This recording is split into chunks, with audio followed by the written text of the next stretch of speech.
السلام علیکم ورحمۃ اللہ وبرکاتہ۔ بسم اللہ والصلاة والسلام علی رسول اللہ نبینا محمد وعلی آلہ واصحابہ ومن والاه اما بعد۔ آج کے اس درس میں آپ کے سامنے جو سورہ پیش کرنا ہے، اس سورہ کے اندر اللہ نے ایک جانور کا تذکرہ کر کے انسان کی حقیقت بیان کی، اور وہ سورہ ہے سورۃ العادیات، جس سورہ کے اندر اللہ نے گھوڑوں کا تذکرہ کیا۔ اور گھوڑا ایک طرح کا نفیس مال ہے، قیمتی مال۔ جس زمانے میں اللہ رب العالمین نے قرآن مجید کا نزول فرمایا، اس زمانے میں عربوں کے یہاں بہت ہی قیمتی مال تصور کیا جاتا تھا گھوڑا، اور انسان کو اس سے بڑی محبت بھی تھی جو لوگ بھی پالتے ہیں، جیسا کہ اللہ نے سورہ آل عمران کی ایک آیت میں ذکر بھی کیا، زُيِّنَ لِلنَّاسِ حُبُّ الشَّهَوَاتِ مِنَ النِّسَاءِ وَالْبَنِينَ وَالْقَنَاطِيرِ الْمُقَنطَرَةِ مِنَ الذَّهَبِ وَالْفِضَّةِ وَالْخَيْلِ الْمُسَوَّمَةِ۔ کئی چیزوں کا تذکرہ کیا اللہ نے کہ انسان فطری طور سے ان سے محبت کرتا ہے، اسی میں ایک گھوڑا بھی ہے۔ سورۃ النحل کی ایک آیت میں اللہ نے گھوڑے کو نعمت بھی قرار دیا، وَالْخَيْلَ وَالْبِغَالَ وَالْحَمِيرَ لِتَرْكَبُوهَا وَزِينَةً، کہ گھوڑا، خچر، گدھا ہم نے اس لیے پیدا کیا تاکہ تم سواری کرو، اور یہ تمہاری زینت کا بھی سامان۔ کسی کے گھر کے سامنے گھوڑا بدھا ہوتا تھا، یہ اس کے لیے فخر کی بات ہوتی کہ میرے پاس گھوڑا ہے۔ تو اللہ رب العالمین نے اس سورہ میں سورۃ العادیات میں گھوڑوں کا تذکرہ کیا۔ ہم سورہ دیکھتے ہیں، پہلے اللہ فرماتے ہیں والعادیات ضبحا، ہانپتے ہوئے دوڑنے والے گھوڑوں کی قسم، فالموریات قدحا، پھر ٹاپ مار کر کے یعنی پیر کو زمین پر مار کر کے چنگاری اڑانے والے گھوڑوں کی قسم، فالمغیرات صبحا، پھر صبح صبح حملہ کرنے والوں، دھاوا بولنے والے گھوڑوں کی قسم اللہ نے کہی۔ اس کے بعد اللہ نے کہا فَأَثَرْنَ بِهِ نَقْعًا، پھر وہ اپنے دوڑنے کے ساتھ گرد و غبار اڑاتے ہوئے آگے بڑھتے ہیں، فَوَسَطْنَ بِهِ جَمْعًا، اور فوج کے درمیان میں گھس جاتے بغیر کسی چیز کی پرواہ کی۔ یہ 5 چیزیں اللہ نے ذکر کی گھوڑوں کے تعلق سے۔ پھر کیا کہا؟ قسم کھائی اللہ نے 5 آیتوں میں گھوڑوں کی۔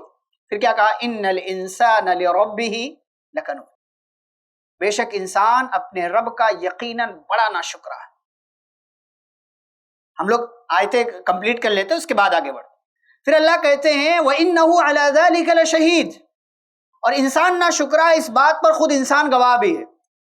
وَإِنَّهُ لِحُبِّ الْخَيْرِ لَشَدِيدٌ، اور انسان مال کا بڑا حریص ہے، سخت قسم کا لالچی ہے۔ افلا يعلم اذا بعثر ما في القبور، کیا یہ نہیں جانتا کہ جب قبروں سے دوبارہ اٹھایا جائے گا، وحصل ما في الصدور، سینوں کے راز کو حاصل کر لیا جائے گا، ان ربهم بهم يومئذ لخبیر، بے شک آپ کا رب اس دن ساری باتوں کی خبر رکھنے والا۔ 11 آیتیں ہیں اللہ رب العالمین نے بنیادی طور سے اللہ نے گھوڑوں کی قسم کھائی اور انسان کی حقیقت بیان کی اور قیامت کا تذکرہ کیا۔ اللہ نے 5 آیتوں میں گھوڑوں کی قسم کھائی۔ تو سوال یہ ہے کہ گھوڑوں کی قسم کیوں کھائی؟ اس لیے کہ جس زمانے میں قرآن نازل ہوا، وہاں اس زمانے میں، اس ماحول میں، اس سماج میں گھوڑا موجود۔ پھر اللہ نے اگلی آیت سے کنیکٹ کیا، 5 آیتوں کو آیت نمبر 6 سے کنیکٹ کیا، ان الانسان لربہ لکنود، انسان اپنے رب کا یقیناً بڑا ناشکرا۔ کنود کہتے ہیں ایسی زمین کو جو کچھ پیدا نہیں کرتی، یعنی آپ اس میں کھاد ڈالو، بیج ڈالو، پانی ڈالو، سچائی کرو، پھر بھی کچھ بھی پیدا نہیں ہوگا، اس میں لاکھ کوششیں کر لو پیدا نہیں ہوگا۔ ایسے ہی اللہ نے بیان کیا کہ انسان کو جتنی بھی نعمتیں دے ڈالو، یہ شکریہ ادا نہیں کرتا، یہ شکریہ ادا نہیں کرتا۔ صبح سے شام تک کتنی نعمتیں ملتی ہیں اس کو، لیکن یہ ناشکرا کا ناشکرا بنا بیٹھا ہے۔ جبکہ اس کے مقابلے میں ایک گھوڑا ہے، اللہ نے کیا خوبصورت مثال بیان کی۔ گھوڑا، اللہ کہتے ہیں، بعض مفسرین نے ذکر کیا کہ گھوڑے کو اس کا مالک رات میں کہتا اٹھ جا تو اٹھ جاتا ہے، پھر نہ نیند کی پرواہ نہ آرام کی پرواہ، اٹھتا ہے، اس کا مالک کہتا ہے صبح صبح فلاں جگہ چلنا ہے، حملہ کرنا ہے، یہ ہانکتا ہوا، دوڑتا ہوا، بھاگتا ہوا چلتا ہے، چنگاری اڑاتا ہوا، پوری سپیڈ کے ساتھ جاتا ہے، نہ رات دیکھتا ہے نہ دن دیکھتا ہے، اس کا مالک کہتا ہے چل پڑ تو چل پڑتا ہے، پھر وہ اپنی جان کی بھی پرواہ نہیں کرتا، بیچ فوج میں گھس جاتا ہے، جہاں اس کا مالک اس کو لے کر کے چلا جاتا، گرد و غبار اڑاتا ہوا، کسی چیز کی پرواہ کیے بغیر۔ یہ اس گھوڑے کا تذکرہ کیا اللہ نے، یہ اس کا حال ہے کس کے ساتھ؟ اس مالک کے ساتھ جس نے اس کو ایک وقت دو وقت کی روٹی دیتا ہے، کھانا کھلاتا ہے۔ یہ اس کی وفاداری ہے اپنے مالک کے ساتھ۔ اس نے پیدا بھی نہیں کیا اس کو، اس نے اتنا بڑا بھی نہیں کیا اس کو، اور بھی ساری چیزیں وہ نہیں دیکھ پاتا ہے گھوڑے کی، گھوڑا تکلیف میں بہت دفعہ محسوس بھی نہیں کر پاتا، لیکن پھر بھی اس کا مالک اگر کہہ دے چل پڑ تو چل پڑتا ہے، نہیں پرواہ کرتا ہے۔ جبکہ اس کے مقابلے میں انسان، کیا انسان کے اندر یہ ساری خوبیاں ہیں کہ اس کا مالک کہتا اٹھ جا تو اٹھ جاتا ہے، نہیں اٹھتا ہے۔ اس کا مالک کہتا ہے نماز پڑھ تو نماز پڑھتا ہے، نہیں پڑھتا ہے۔ اس کا مالک کہتا ہے فلاں نیکی کر تو کرتا ہے، نہیں کرتا ہے۔ اس کا مالک کہتا ہے فلاں برائی سے بچتا ہے، نہیں بچتا ہے۔ ایک طرف گھوڑا ہے جو جانور ہونے کے باوجود اپنے مالک کی سب سن رہا ہے، اور ایک طرف انسان ہے جو اپنے آپ کو اشرف المخلوقات سمجھنے کے باوجود اپنے رب کی کچھ نہیں سن رہا۔ کتنی نعمتیں دے رکھی ہیں اس مالک نے، اس رب نے، لیکن اس مالک کی، اس رب کی شکر گزاری نہیں کرتا۔ اور اللہ نے کیا کہا اگلی آیت میں، آیت نمبر 7 میں، وَإِنَّهُ عَلَى ذَلِكَ لَشَهِيدٌ، یہ انسان خود جانتا بھی ہے۔ ہم اور آپ اپنے آپ سے سوال کریں کہ کتنی مرتبہ ہم اللہ تعالیٰ کو شکر ادا کریں؟ اللہ تعالیٰ نعمتیں دے رہا ہے، کیا ہر نعمت پر ہم شکر ادا کر پاتے ہیں؟ نہیں کر پاتے۔ ہم خود گواہ ہیں کہ ہم کتنے شکر گزار ہیں، کتنے ناشکر ہیں۔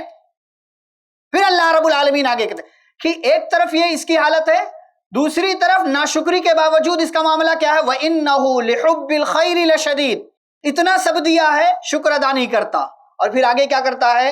اور چاہتا ہے، اور مانگتا ہے کہ اور مل جائے۔ مال کا بڑا حریص ہے، لالچی۔ اور اس سے پہلے ہم سورہ دیکھ چکے، سورۃ التکاثر میں، کیسے اللہ نے کہا کہ انسان کو اتنا زیادہ چاہیے حتیٰ زرتم المقابر، کہ یہ اسی خواہش کے ساتھ قبرستان تک چلا جاتا، مر جاتا۔ پھر اللہ کہتا ہے یہ ساری باتیں بیان کرنے کے بعد، افلا یعلم اذا بعثر ما فی القبور، کیا اسے اپنی آخرت یاد نہیں، موت یاد نہیں، حساب و کتاب کا اسے پتہ نہیں؟ جانتا تو ہے نا کہ قبروں سے دوبارہ اٹھایا جائے گا۔ ایسا نہیں کہ یہ دنیا ہے، یہی زندگی ہے، مر جاؤ، جو کچھ چاہو کرو، پھر دوبارہ اٹھایا نہیں جائے، اٹھایا جائے گا، کہ اسے پتہ نہیں ہے؟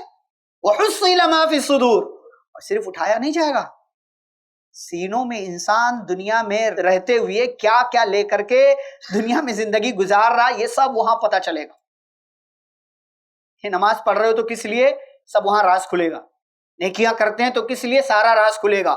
دنیا میں کون کس کے پیچھے پڑا ہوا تھا، سب راز کھلے گا۔ شاعر کہتا ہے جب تلیں گے عمل سب کے میزان پر، پھر کھلے گا کہ کھوٹا کھرا کون ہے، سب پتہ چلے گا۔ اچھا کون، برا کون، نیک کون، بد کون، کون کس لیے کیا کر رہا ہے، کون کس لیے، ساری چیز۔ وحصل ما فی الصدور، سینوں کی ساری باتوں کو حاصل کر لیا جائے گا۔ ان ربهم بهم یومئذ لخبیر، پھر اللہ آگاہ کرتا ہے کہ ایسا نہیں ہے کہ تمہارا رب نہیں جانتا، سب جانتا ہے، سب جانتا ہے۔ دنیا میں رہو تب بھی، اور دنیا کے بعد کی ساری چیزیں وہ جانتا ہے کہ کس کس مرحلے سے تمہیں گزرنا ہے۔ تو پھر وہ رب سب کچھ جب جانتا ہے تو تم پھر اس طرح کی زندگی کیوں گزارتے ہو؟ کیوں اپنے آپ کو اشرف، افضل، بہتر اور پیارا سمجھتے ہوئے اس کے باوجود پھر تم کیوں جانور سے زیادہ گئے گزرے بن جاتے؟ اولئک کالانعام بل هم اضل، اللہ نے کہا کہ انسان جانور ہے، بلکہ جانور سے بھی گیا گزرا ہے۔ کیوں؟ لہم قلوب لا یفقہون بہا، دل ہے لیکن سمجھتا نہیں۔ ولہم اعین لا یبصرون بہا، آنکھیں ہیں لیکن دیکھتا نہیں۔ ولہم آذان لا یسمعون بہا، کان ہے لیکن سنتا نہیں، سنا بھی تو انسنی کر دیتا ہے۔ اولئک کالانعام بل هم اضل، اللہ کہتے ہیں یہ انسان جانور ہے بلکہ جانور سے بھی کیا گزرا۔ اس سورہ میں اللہ تعالیٰ نے جانور اور انسان کا تذکرہ کیا ہے، بنیادی طور سے جانور کی حقیقت بیان کی کہ جانور کتنا وفادار ہے اپنے مالک کے ساتھ، جبکہ انسان کتنا بے وفا ہے اپنے مالک کے ساتھ، اپنے رب کا کتنا ناشکرا ہے، اور اسے تو قیامت کا بھی احساس نہیں ہے، پکڑ کا بھی احساس نہیں ہے، حساب و کتاب کا بھی احساس نہیں ہے۔ پیغام بس یہی ہے کہ ہم اور آپ اپنے آپ کو افضل سمجھیں، اشرف سمجھیں، اچھی بات، لیکن اس کا ثبوت بھی دینا چاہیے۔ اس دنیا کے اندر آخرت کی تیاری کرنا چاہیے۔ مال کا حریص ہونا برا نہیں ہے، لیکن مال کا حریص ہونے کے ساتھ ساتھ نیکیوں میں آگے بڑھنا چاہیے، اللہ رب العالمین کی شکر گزاری کرنا چاہیے، نعمتوں کی قدر کرنا چاہیے، اور حساب و کتاب کی پکڑ کا خوف اور احساس ہونا چاہیے۔ یہ اللہ رب العالمین نے ہم اور آپ سے بیان کیا ہے۔ اللہ سے دعا ہے اللہ ہم سبھی کو اس دنیا کے اندر آخرت کی زندگی کی تیاری کرنے کی توفیق عطا فرمائے، آمین۔ وصلی اللہ علی النبی الکریم۔